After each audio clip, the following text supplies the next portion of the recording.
ପିଲାମାନେ आज आम पढ़ा सप्तम श्रेणी साहित्य बहिर प्रथम पाठर अभ्यास कार्य। प्रथम पाठरे विषयटर नाम कौन था कलामाणिकरे जो विषयटी मु मोर प्रीवियस क्लास रे बुझी सारी चैनल रे वीडियो अच्छी तुम मैंने जाकि देखिपर। तो आज आम करवा तार प्रश्न उत्तर कौन अच्छे क्वेश्चन निम्न दिया प्रत्येक प्रश्न पर केतोटी उत्तर दिखाई ठीक उत्तर बाछि लेख। एक नंबर कौन दे निधन संखाणी मोर दरिद्र पसरा क्या कहुई भक्त को बलराम को पिता को ना श्रीकृष्ण को। तापर कौन अच्छे अंध लवड़ी बाबूरे पदर मुख्य अर्थ कौन अंधरे बाड़ी बुलाइबा बाउंसरे तैयारी स्वतंत्र बाड़ी दृष्टिहीन सहारा बाड़ी असहायर साहा। तो तार उत्तर कौन हम दृष्टिहीन सहारा बाड़ी। तापर कौन अच्छी धीरे घेन कानन रे एठारे धीरे शब्द कवितार केउ अर्थ बुझाई कौ अर्थ ज्ञानी मान बालक माने लोक माने ज्ञानी माने आस्ते आस्ते तो आम जाने ज्ञानी माने। तापर कौन अच्छी कान डेरी थाई एका तो बेणु गीत को आज किंपा शुभु नाही भावुछि मन को यही पदरे केउ भाव प्रकाश पाउछि क्रोध ना व्यस्त ना दुख ना आनंद। तो व्यस्त गरम उत्तर हम व्यस्त। तापर कौन देखा आस मिलमिशि मिलाइबा क स्तंभे थिबा शब्द गुड़िकर प्रकृत अर्थ ख स्तंभे अच्छी आस बाछी करी मिलाइबा। क स्तंभे प्रथम कौन अच्छी निधन निधन निधन आम ख संगे क्या सह जोड़ाइबा निधन अर्थ गरीब। तापर कौन अच्छी नंदन नंदन अर्थ पुत्र अधाम अधामर अर्थ राबेड़ी मृदु मृदुर अर्थ कमल बारुथाई बारुथाईर अर्थ मना करवा। तो सब एगुड़ा तुम देखिपो। तापर कौन अच्छी पद्यांशर आलोचना यही कवितारू किछि पद्यांश निम्न दि जाइए पढ़ी बुझी दल दल आलोचना करी सरल भाषा लेख। करे कौन अच्छी डाकिनी लभंती बोली डोरू थाई मने बार बार बारुथाई जीवापाई बने कलामाणिकरे। तो गोटे पद दिखाई आम सरल भाषा बुझा लिखा सरल अर्थ लिखा। तुम स्क्रीन में देखिपो तार आंसर मुझे लिखी अलरेडी। उक्त पद्यांशटी आम पठित साहित्य सुमन पुस्तकर कलामाणिक पद्यरू आसी। एठारे कवि अभिमन्यु सामंत सिंहरा माता यशोदा पुत्र प्रति थिबा स्नेह और पुत्र वियोगरे हृदय व्याकुलता को वर्णना करिसंती। तापर कौन लिखो श्रीकृष्ण प्रतिदिन गाई चराइबा को वन को जाती मात्र यशोदा मनरे सबुबले तांको पुत्र पाई भय लगी रही थाए। से श्रीकृष्ण को मन पकाई कहिसंती जे तू घंट जंगल को गाई गोरु चराइबा को जाउछु सेठारे अनेक डाहाणी माने थिबे सेमाने तोते पाइबा पई लोभ करंती एही कथा भाबी मो मन सबुबले डरू थाए सेथिपाई मु तोते बारंबार गोरु चराइबा को जीवा पई मना करे। ताले तापर कौन लिख पिला तुम वास्तविक कवि वर्णना अत्यंत हृदयस्पर्शी अटे। सरला एबे देखा ख नंबर क्वेश्चन कौन अच्छी नेलु नाही काही पाई तो कठ उछता बने कंटा लागी होए मृदु पाद चिंता कलामाणिकरे। तो एटा को भी आम सरल भाषा बुझा लिखा सरल लिखा स्क्रीन में देखिपो कौन अच्छी उक्त पद्यांशटी आम पठित साहित्य सुमन बहिर आसी। एठारे कवि अभिमन्यु सामंत सिंहार कृष्ण चिंतार व्याकुल होता स्नेहमयी माता यशोदा मनर भावना को प्रकाश करिसंती बा वर्णना करिसंती। तापर कौन लिखिबो श्रीकृष्णकर संध्या समय घर को फेरिबार विलंब हेबारु माता यशोदा तांको पई चिंतित होई पड़िसंती और मने मने कृष्ण को कहउचंती हे मोर कलामाणिक तू वन को जीवा बेले सांगरे कठाउ आउ छता कौन पाई नेलु नाही खरा और कंटा पथर भरा जंगल तोर सही कमल पादरे आघात लगुव और तोते कष्ट होउथबो सही चिंतारे मो मन बहुत दुखी होउची। ताले लास्ट कौन लिखिबो एठारे माता यशोदांकर हृदयर व्याकुलता कवि लेखनी रे जीवंत होई उठिछि। सहीगला पिलाने तापर आम देखा कौन क्वेश्चन अच्छी बुझी विचारी कविताटी को आउ थे पढ़ और उत्तरटी खोजी लेख। करे कौन देछि माता यशोदा श्रीकृष्ण को कौन कौन संबोधन कर डाकिचंती ଆମେ ଜାଣିଛେ କ'ଣ ଡାକୁଛନ୍ତି। ଉତ୍ତର ଲେଖିବ ମାତା ଯଶୋଦା ଶ୍ରୀକୃଷ୍ଣଙ୍କୁ ସ୍ନେହରେ କଳାମାଣିକ, ନିଧନ ଶଙ୍ଖାଳି, ଦରିଦ୍ର ପସରା, ଅନ୍ଧ ଲଉଡ଼ି, ହୃଦରତ୍ନହାରା, ଜୀବର ଜୀବନ ଏବଂ ନୟନ ପ୍ରତିମା ବୋଲି ସମ୍ବୋଧନ କରି ଡାକିଛନ୍ତି। ଖ ନମ୍ବର କ୍ୱେଶ୍ଚନ୍ କ'ଣ ଦେଇଛି, ଶ୍ରୀକୃଷ୍ଣଙ୍କର କେଉଁ ସବୁ କାର୍ଯ୍ୟ ମନେ ପକାଇ ମାତା ଯଶୋଦା ଭାଳି ହେଉଥିଲେ। ତାର ଉତ୍ତର କ'ଣ, ଶ୍ରୀକୃଷ୍ଣ ଗାଈ ଚରାଇବାକୁ ବନକୁ ଯାଇ ଫେରିବାରେ ବିଳମ୍ବ ହେବାରୁ ମାତା ଯଶୋଦା ବ୍ୟସ୍ତ ହୋଇ ପଡ଼ିଥିଲେ। ସେ ଶ୍ରୀକୃଷ୍ଣଙ୍କର ନିମ୍ନୋକ୍ତ କାର୍ଯ୍ୟଗୁଡ଼ିକୁ ମନେ ପକାଇ ଭାଳି ହେଉଥିଲେ। ତଳେ ଦିଆହେଇଛି, ତୁମେ ଦେଖିପାରୁଥିବ। କ'ଣ ଲେଖିବ ପ୍ରଥମେ, ଶ୍ରୀକୃଷ୍ଣ ଅନ୍ଧାରକୁ ଡରନ୍ତି, ତେଣୁ ସନ୍ଧ୍ୟା ହେବାରୁ ସେ କିପରି ଥିବେ। ତାପରେ କ'ଣ ପଏଣ୍ଟ ଲେଖିବ, ଝାଞ୍ଜି ଖରାରେ ଶ୍ରୀକୃଷ୍ଣଙ୍କ ଅଙ୍ଗରୁ ଝାଳ ବୋହୁଥିବ ଏବଂ ସେ ପରିଶ୍ରମ ଯୋଗୁଁ କୌଣସି ଗଛ ମୂଳେ ବସିଥିବେ। ତାପରେ ପଏଣ୍ଟ କ'ଣ ଲେଖିବ, ସେ ସାଥିରେ ଛତା ଓ କଠାଉ ନେଇନଥିବାରୁ ବଣର କଣ୍ଟା ତାଙ୍କ କୋମଳ ପାଦରେ ଲାଗୁଥିବ। ଆଉ ଗୋଟେ ପଏଣ୍ଟ କ'ଣ ଲେଖିବ, ଡାକିନୀ ଓ ନିଶାଚରମାନେ ତାଙ୍କୁ ଡରାଉଥିବେ ବୋଲି ମାତା ଯଶୋଦା ଭୟ କରୁଥିଲେ। ସରିଯାଇଛି। ତାପରେ ଦେଖିବା ନେକ୍ସଟ କ୍ୱେଶ୍ଚନ୍। କବିତାର ରଚନା। ଝାଳ ବହୁଥିବ ଅଙ୍ଗୁ ଲାଗି ଝାଞ୍ଜି ଖରା, ଶ୍ରମ ପାଇ ତରୁ ତଳେ ବସିଥିବୁ ପରା। କଳାମାଣିକରେ। ଏଇ ଦୁଇ ଧାଡ଼ିକୁ ଧ୍ୟାନ ଦେଇ ପଢ଼, ତୁମେ କ'ଣ ବୁଝୁଛ କୁହ। ଝାଞ୍ଜି ଖରାରେ ତୁମେ ବାହାରେ କାମ କରୁଥିବା ବେଳେ ଯେଉଁ କଷ୍ଟ ଅନୁଭବ କର ତାହା ଏଠାରେ ଲେଖ। ତାର ଉତ୍ତର କ'ଣ ଲେଖିବ, ସ୍କ୍ରିନରେ ଦେଇଛି ଦେଖ। ଏହି ଧାଡ଼ି ଦୁଇଟିରୁ ମୁଁ ବୁଝୁଛି ଯେ ପ୍ରବଳ ଖରାରେ ପରିଶ୍ରମ କରିବା ଦ୍ୱାରା ଶରୀରରୁ ବହୁତ ଝାଳ ବାହାରେ ଏବଂ ଦେହ କ୍ଳାନ୍ତ ହୋଇଯାଏ। ସେହି ସମୟରେ ଗଛର ଛାଇ ତଳେ ବସିଲେ ହିଁ ଶାନ୍ତି ମିଳିଥାଏ। ଆଉ ତାପରେ ନିଜର ଅନୁଭବ ଲେଖିବ, ସେଠି ଲେଖିବ ମୋର ଅନୁଭବ। ତାପରେ ଲେଖିବ, ଝାଞ୍ଜି ଖରାରେ ବାହାରେ କାମ କଲେ ମୁଣ୍ଡ ବୁଲାଏ, ଶୋଷରେ ଓଠ ଶୁଖିଯାଏ ଏବଂ ଶରୀରରେ ଶକ୍ତି ନଥିବା ପରି ଅନୁଭବ ହୁଏ।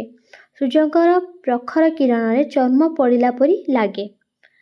ତାପରେ ଦେଖିବା 2 ନମ୍ବର କ'ଣ ଅଛି, କେବେ ଶ୍ରମିକମାନେ ଏପରି ଝାଞ୍ଜି ଖରାରେ କାମ କରୁଥିବାର ଦେଖିଛ କି? ଯଦି ଦେଖିଛ ତେବେ ସେମାନଙ୍କର ଅନୁଭବକୁ ସାଙ୍ଗସାଥୀଙ୍କ ସହ ଆଲୋଚନା କରି ଲେଖ। ତ କ'ଣ ଲେଖିବ ଏଠି ଉତ୍ତର, ହଁ ମୁଁ ରାସ୍ତାରେ କାମ କରୁଥିବା ବା ଚାଷ ଜମିରେ କାମ କରୁଥିବା ଶ୍ରମିକମାନଙ୍କୁ ଝାଞ୍ଜି ଖରାରେ କାମ କରୁଥିବାର ଦେଖିଛି। ଆଲୋଚନା ଓ ଅନୁଭବ ଲେଖି କ'ଣ ଲେଖିବ, ସେମାନେ ନିଜ ପରିବାର ପ୍ରତିପୋଷଣ ପାଇଁ ଖରା ବର୍ଷାକୁ ଖାତିର ନକରି କଠିନ ପରିଶ୍ରମ କରନ୍ତି। ଅତ୍ୟଧିକ ଗରମ ଯୋଗୁଁ ସେମାନେ ବାରମ୍ବାର ପାଣି ପିଇଥାନ୍ତି ଏବଂ ଗଛ ଛାଇରେ କିଛି ସମୟ ବିଶ୍ରାମ ନେଇ ପୁଣି କାମରେ ଲାଗିଯାଆନ୍ତି। ଖରାରେ କାମ କରିବା ଦ୍ୱାରା ସେମାନଙ୍କର ସ୍ୱାସ୍ଥ୍ୟ ଉପରେ ଖରାପ ପ୍ରଭାବ ପଡ଼େ, ତଥାପି ସେମାନେ ନିଜର କର୍ତ୍ତବ୍ୟ କରିଚାଲନ୍ତି। ତାପରେ ଦେଖିବା ନେକ୍ସଟ କ୍ୱେଶ୍ଚନ୍ କ'ଣ ଅଛି। ଅନୁମାନ ଓ ଭାବନାରୁ ତୁମେ ସବୁ ମିଳିମିଶି ଆଲୋଚନା କର। କରେ କ'ଣ ଦେଇଛି, ଶ୍ରୀକୃଷ୍ଣଙ୍କ ଫେରିବା ବିଳମ୍ବ ହେବା ଦେଖି ମାତା ଯଶୋଦା ଯେପରି ବିଚଳିତ ହେଉଥିଲେ, ସେହିପରି ତୁମ ମା ତୁମ ପାଇଁ କେବେ ବ୍ୟସ୍ତ ହେବାର ଅନୁଭବ କରିଛ କି? ଯଦି ସେପରି ଅନୁଭୂତି ଥାଏ ନିଜ ଭାଷାରେ ବର୍ଣ୍ଣନା କର। ତାର ଉତ୍ତର କ'ଣ ଲେଖିବ, ହଁ ମୋର ମା ମଧ୍ୟ ଅନେକ ସମୟରେ ମୋ ପାଇଁ ବ୍ୟସ୍ତ ହୋଇପଡ଼ନ୍ତି ବା ହୁଅନ୍ତି। ଦିନେ ମୁଁ ସ୍କୁଲରୁ ଫେରିବା ବେଳେ ବାଟରେ ସାଙ୍ଗମାନଙ୍କ ସହ ଖେଳୁ ଖେଳୁ ଟିକେ ବିଳମ୍ବ କରିଦେଇଥିଲି। ଘରେ ପହଞ୍ଚିଲା ବେଳକୁ ଦେଖିଲି ମା ବହୁତ ବ୍ୟସ୍ତ ହୋଇ ଦାଣ୍ଡ ଦୁଆରେ ଛିଡ଼ା ହୋଇ ମୋତେ ଅପେକ୍ଷା କରିଥିଲେ। ମୋତେ ଦେଖିବା ମାତ୍ରେ ସେ ଦୌଡ଼ି ଆସି ମୋତେ କୁଣ୍ଢାଇ ପକାଇଥିଲେ ଏବଂ ତାଙ୍କ ଆଖିରେ ଖୁସିର ଲୁହ ଥିଲା। ସେଥିପାଇଁ ମୁଁ ଅନୁଭବ କଲି ଯେ ମାତା ଯଶୋଦାଙ୍କ ପରି ମୋ ମାଙ୍କ ସ୍ନେହ ମଧ୍ୟ ଅତୁଳନୀୟ।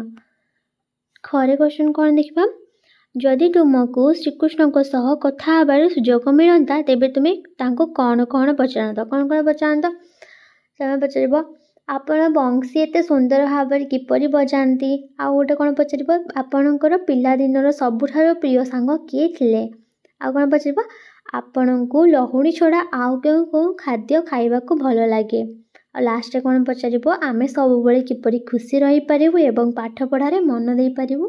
ଏବେ କ'ଣ ଲେଖିବା, ଶବ୍ଦ ରୂପ। ଯେପରି ଜନକ ଓ ଜନନୀ ମିଶିଲେ ଜନକ ଜନନୀ ହେଉଛି, ସେହିପରି ଏହି ବୃକ୍ଷ ଭିତରେ ଦିଆଯାଇଥିବା ଶବ୍ଦମାନଙ୍କୁ ବାଛି ଯୋଡ଼ି ଶବ୍ଦ ଲେଖ। କ'ଣ ଅଛି, ମାତା ଅଛି, ଏଠି କ'ଣ ହେବ, ପିତା, ମାତା ପିତା ଗୋଟେ ଯୋଡ଼ି ଶବ୍ଦ। ପଇସା ଅଛି, ଟଙ୍କା ଅଛି, ତାହେଲେ ଟଙ୍କା ପଇସା ଗୋଟେ ଯୋଡ଼ି ଶବ୍ଦ ହେବ। ତାପରେ କ'ଣ ହେବ, ଫଳ ମୂଳ, ଆଉ କ'ଣ ଗଛ ଲତା, ଦିନ ରାତି, ଆଉ ଧନ ରତ୍ନ, ଆଉ କ'ଣ ହେବ ଭଲ ମନ୍ଦ। एगुड़ा सब हम।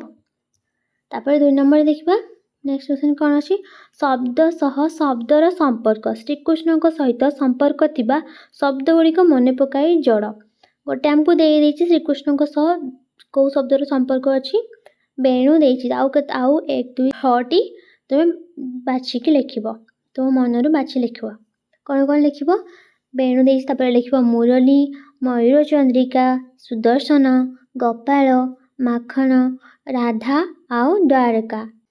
तापर क्वेश्चन कौन देछि पद्यांश मिलन निम्न रे क स्तंभ और ख स्तंभ रे पद्य रे केतेक धाड़ी दिया जायछि जेउ धाड़ी सह जहार संपर्क अछि ताहाको गारटाणी मिलाओ।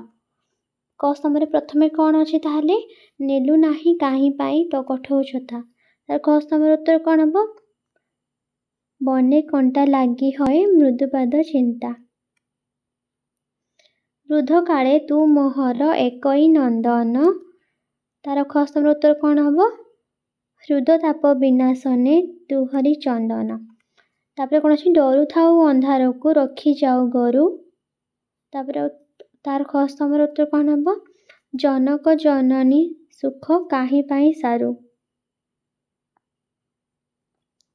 तापर कौन अच्छी निधन संखाड़ी मोर दरिद्र बसरा अंध लौड़ी बाबुरे हृदरत्न हारा निशाचर मातिबार शुभुची श्रुति की। ख स्तंभ कौन हम मु डंकुणी छाड़देली वन को कहीं। तापर देखा नेक्स्ट क्वेश्चन कौन अच्छी कवितार सौंदर्य जेपरी बात्सल्य सह ममता जड़ी शब्द कवितार सौंदर्य। तापर देखा नेक्स्ट क्वेश्चन कौन अच्छी कवितार सौंदर्य जेपरी बात्सल्य सह ममता शब्द जड़ी होईछि सेहीपरि पद्य मध्यरे आउ किछि शब्द जोड़ी रही ताकू बाछि लेख। तो कौन कौन लिखिपर जनक जननी अंध लौड़ी हृद रत्न हारा निधन संखाली दरिद्र बसरा। तापर देखा नेक्स्ट क्वेश्चन कौन अच्छी रूप बदलाई लेख यही पाठरू कौन से गोटे पद को नहीं अनुच्छेदटी लेख। कौन लिखा आम डरू थाऊ अंधार को रखी जाऊ गोरु ताको आम अनुच्छेद कौन केमिति लिखा स्क्रीन में देखा तुम देख पार्थिव। यही पद्यांश माता यशोदा श्रीकृष्ण कथा को मन पकाई श्रीकृष्ण अंधार को डरती से अंधार आसवा पूर्वर से गाई चराई सारी घर को फेरी आसती। एठारे कवि अभिमन्यु सामंत सिंहार माता यशोदा श्रीकृष्ण कथा को मन पकाई जहाँ भाभी ताहा वर्णना करिसेंती। सरिला तापर देखा नेक्स्ट क्वेश्चन रूढ़ी आस किछि रूढ़ीर व्यवहार करबा। अंध लौड़ी बाबुरे हृदरत्न हारा एठारे अंध लौड़ी एक रूढ़ी जार अर्थ असहाय साहा। ये कौन अच्छी आखि रखा बा लक्ष्य करवा बा नजर रखा ताको आम वाक्य कौन लिखा परीक्षा समय शिक्षक सबु पिलांक ऊपर आखि रखि था। स्क्रीन में तुम देखिपो कौन कौन लिखाई आखि देवा बा लोभ करवा। वाक्य कौन लिख अन्यर संपत्ति उपर आखि देवा भल अभ्यास नुहे। 3 नंबर कौन लिखा अच्छी 3 नंबर कौन अच्छी आखि पकाइबा लोभार्थ दृष्टि पकाइबा। वाक्य कौन लिखा चोरटी सबुबेले साहिर बंद घर गुड़िक उपरे आखि पकाई थाए। 4 नंबर कौन अच्छी आखि बुलाइबा तार अर्थ मोटामोटी देखिबा। वाक्यटी कौन लिखा परीक्षा को जीवा पूर्व थरे बही उपरे आखि बुलाई नेबा उचित। तापर कौन लिखा आखि बुझिबा बा मृत्युवरण करवा ताको वाक्य कौन लिखा वृद्ध जनक निज पुओ को अपेक्षा करी करी शेष में आखि बुझिले। 6 नंबर कौन अच्छे आखि पकाइबा आखि की पाइबा तार अर्थ कौन पसंद है। वाक्य कौन लिखा दुकान रे थिबा सबु शाढ़ी भितर माँ को केवल गोटे हेले आखि की पाइला नाही। 7 नंबर कौन लिखा कौन अच्छी आखिरे धूली दबा बा ठकी दबा ताको वाक्य कौन लिखा चोरटी पुलिस आखिरे धूली दे खसी पलाइला। तो तुम ये क्वेश्चन से सरी जाइए पिला माने भिडियोटी भल लगी लाइक कमेंट करदेव आ तुम सांग मानू शेयर करदेव।